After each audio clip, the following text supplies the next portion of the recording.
William Morrow and HarperAudio present The Paranormal Ranger, a Navajo Investigator's Search for the Unexplained by Stanley Milford Jr.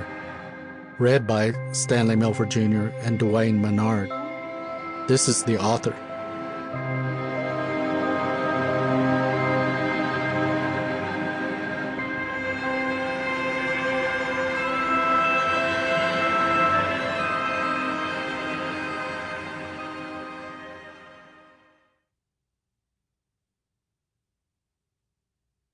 I dedicate this book to my mother, Emma Lorraine Stacy, my father, Stanley Michael Milford Sr., and my dear Aunt Bonnie Sue Stacy, without whom this book would not have been possible. It was their guidance, support, protection, and most importantly, unconditional love that laid the groundwork for the development and creation of this book. If you can hear me, Mom, Dad, and Bon, thank you. We did it.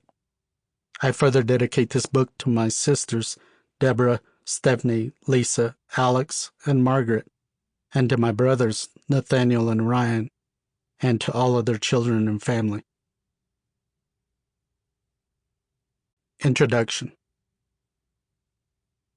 For 20-odd years, I served in various capacities as a Navajo Ranger, including a Ranger Sergeant and even as the Delegated Chief Navajo Ranger. For 11 of those years, I was part of a team that covertly investigated reported UFOs and paranormal activity within the jurisdiction of the Navajo Reservation. After my partner, Lieutenant Jonathan Dover, officially retired, I continued to investigate the occasional case of high strangeness on a solo basis. It was after we investigated a haunting case that I had an epiphany. I had become the Paranormal Ranger. Hence the title of this book. However, it was never my partner's or my intention to become investigators of the supernatural.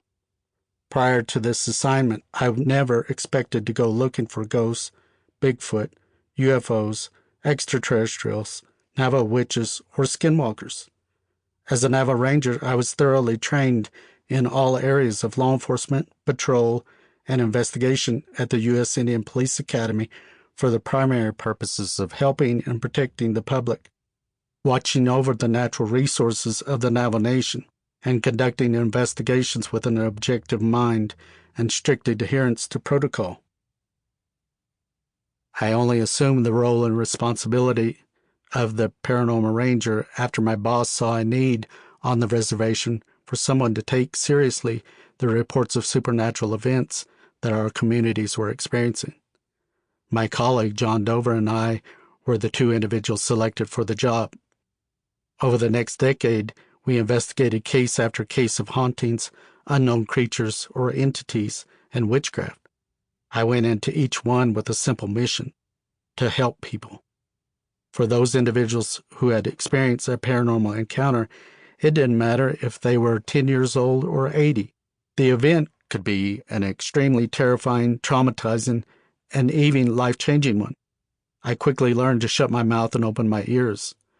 My job was to listen to people, to take their concerns seriously, and to investigate their cases as carefully as I would any other. Despite not having volunteered for this role, I did find that I was well suited for it. I grew up in two very different worlds.